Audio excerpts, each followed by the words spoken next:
Hey everybody, welcome back to the channel. Hope you guys can hear me. As you can tell, hopefully, we have had a little bit of an audio upgrade. Bought myself a microphone, but it was a whole lot of trouble because apparently with the GoPro Hero 7, I didn't know this, but you need the adapter in order for it to work.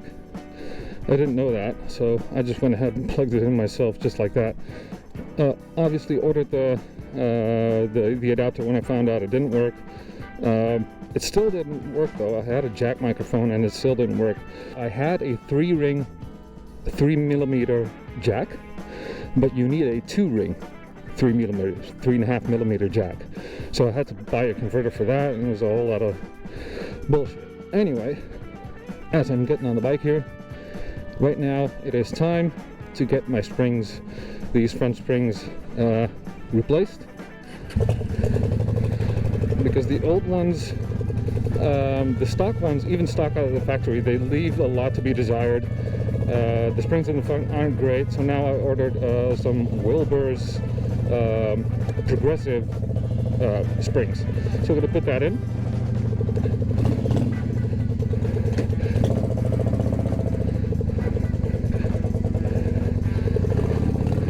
But the first stop is actually the supermarket, because a man needs some beer. This bike, you know, don't get me wrong, I love this bike, but it being a 1988 Honda Shadow with, I'm pretty sure it has 60,000 miles or more on it, it's just a gift that keeps on giving, you know. You just keep on wrenching on this thing, and if you're gonna ride an old bike like this, you have to love working on motorcycles, you know. Obviously we ride choppers, we build our choppers, we love that shit. Alright, made it! So yeah, it is a gift that keeps on giving. Luckily, we love working on motorcycles, and I can't wait to feel what this thing is going to feel like with progressive springs. Because I watched a video done by Blockhead. I'm sure you're familiar. His channel, check it out, it's awesome. I watched a video of him putting progressive springs in a Harley-Davidson Road King, Road Glide rather. And so they had a stock one and the one with the progressive springs in it, and they were trading back and forth on those things, and apparently it is a ridiculous difference. So I'm excited to try this out and hit some bumps. Usually I'll avoid them, but this time no. I'm excited to try and hit some bumps and to see how that feels, and also I'm excited to see how it feels in the corners and how it actually rides. Luckily, there's extensive testing going to be done this weekend, because I am it's Thursday now, and this weekend, Saturday, I'm heading to the Ride-In Chopper Show at the High Chaparral Camping in Luxembourg. The very same that we talked about in our first video and failed to show you. So you're gonna see it. You're gonna see it next week. That's gonna be awesome. I missed it last year, the show. Very sad to have missed it because the pics looked amazing. But yeah, so I'm glad to be able to make it this year.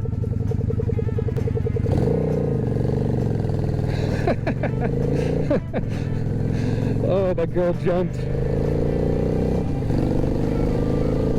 So the garage where I'm working on this bike is actually, I've met the guy in person a few times, but I was actually, the first time I met him, it's a funny story. I was on the way to a rooftop barbecue with a friend of mine, Rum actually, so you know him, and on the way back from buying meat at the supermarket, I passed an open door, and in that open door I saw two long front forks shining in the sun, and well, I passed the door already, but I had to take a step back and take a look again. So I just walked into the garage and said hi to whoever was in there, and yeah, so there's this cool dude that rides a, I'm not exactly sure what it is. I think it's like a Sportster frame with a an ironhead frame with a shovelhead engine or something. I'm not sure. I'm sure he'll tell me. All right, here we are. I don't remember exactly which door it is. It's one of these two.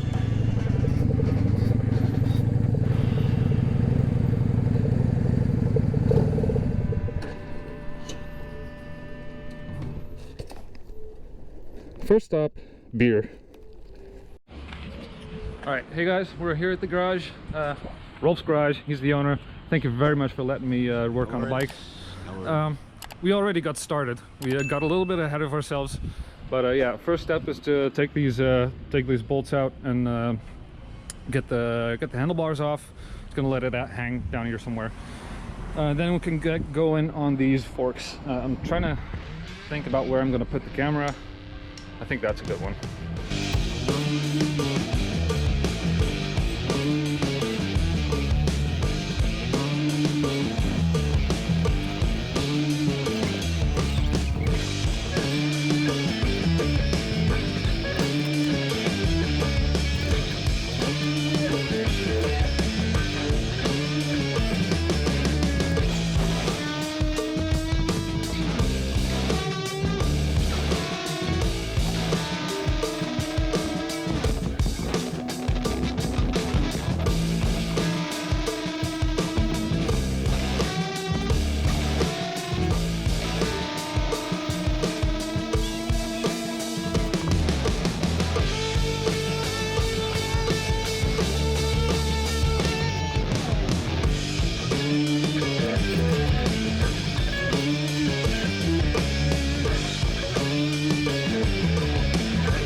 All right, so as I said, we discovered that the oil was too low, so we called Matthijs and asked him what kind of oil we threw in this last time.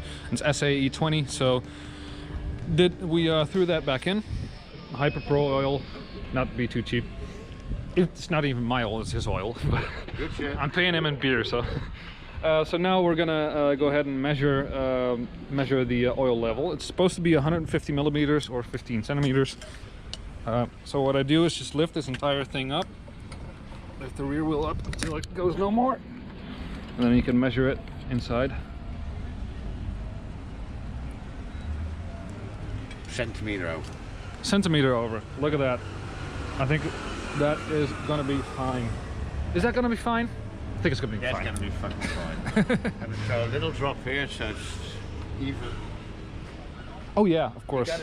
You gotta treat all your children even. Yeah, exactly.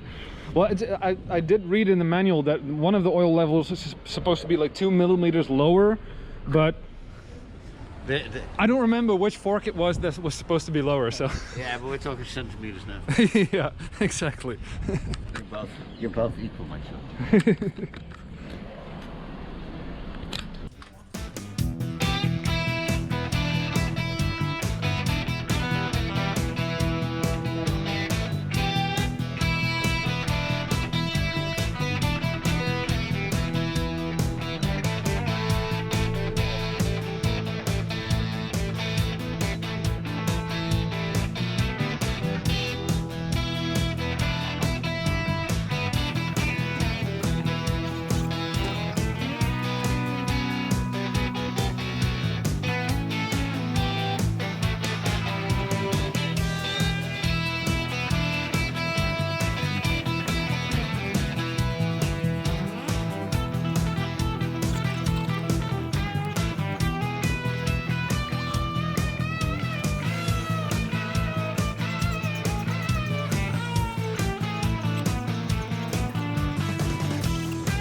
All right, so we're done.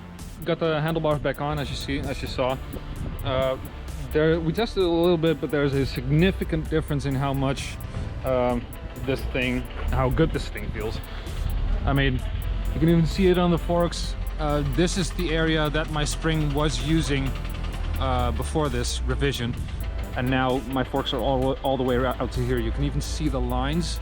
I don't know if it shows up on camera, but that line, that's the line where the motorcycle sits when I'm not on it. So this line right there. It sits up a lot higher, so I think this is going to feel amazing. All right, we're going to do a quick test ride. Look who we ran into. All right, so we're going to do a little test ride and see how this feels. Oh, it already feels so much better just taking that. Just taking the speed bump. Holy shit.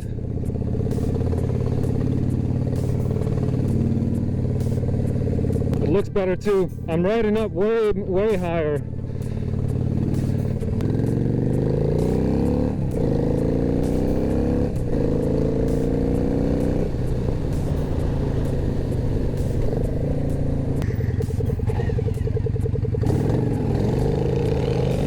There he goes.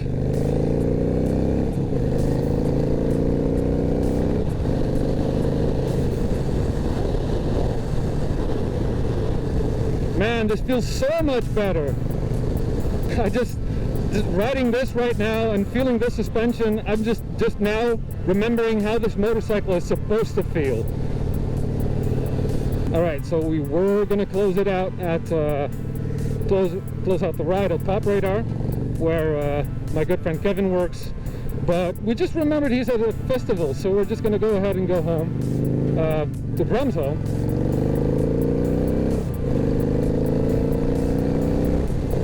Because he's got beer as well, and his beer tastes just as good as the beer, if not even better, than the beer at Top Radar.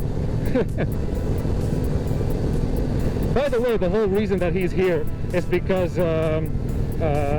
he actually lives around the corner from where that garage is where we just were. So running into him was a real possibility.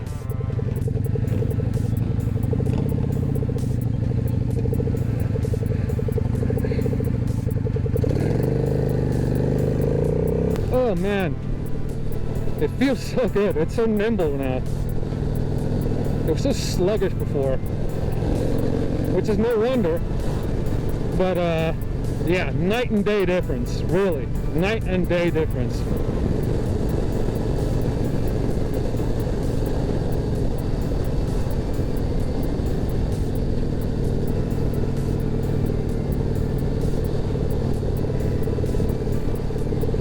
Oh my god, yes.